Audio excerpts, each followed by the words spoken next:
Okay, now the third concept, neuroplasticity. Okay, now as I mentioned before, a lot of people believe that the brain stops forming, or we stop growing mentally when we hit around 30. Okay, now this is a thing that's come from the past, and I believe that it is pretty true. And when you see people when they're 30 and you see them again when they're 50, generally from what I've been told, they don't change so much. I'm not 50, so I don't know. So I'm in my late 30s, and if you saw me 20 years ago, a lot of those traits I still have. It's almost like those traits were hardwired into my brain. Now, neuroplasticity is simply looking at, there's like wiring in my mind and we're changing it, okay? So as I think about computer, certain synapses occur in my head.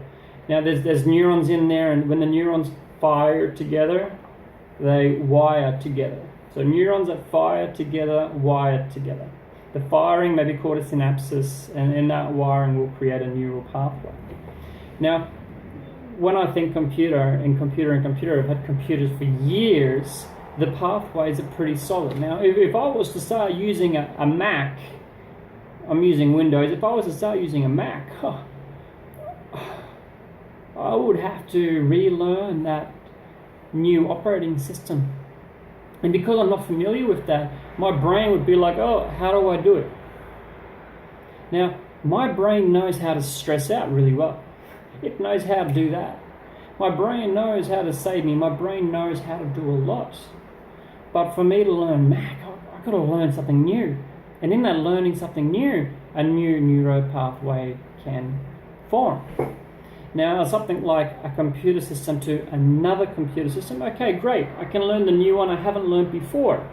But an emotion like anger, well, I've run that program over and over and over again in my head. So there's a pretty strong pathway for anger. Whereas there's no pathway at all for using a different computer system that I've never used before. So here's the magic with neuroplasticity. Something happens, there's a trigger, there's an event. As soon as it comes in my mind, I react, and that reaction may not be the best. Now that reaction is a hardwired pathway. But through neuroplasticity, we create new pathways in the brain, so that when a future event happens, an event that would normally make me angry and furious, oh, I have an alternative pathway. Now, just like changing a river, okay, the pathway for anger is pretty solid because I've run it so many times in my life. To make a new pathway where I can respond instead of react takes a lot of work, but I have done it through mindfulness, meditation, and coaching. And the first time I made new pathway, it was like a little creek.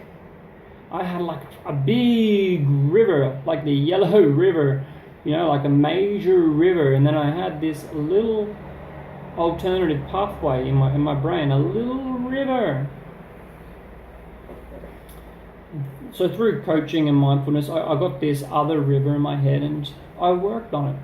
I did some meditation, and I imagined myself in situations where things happened, and instead of going down the river, the normal angry pathway, I took the alternative route, and I made the alternative route, or the little creek, better.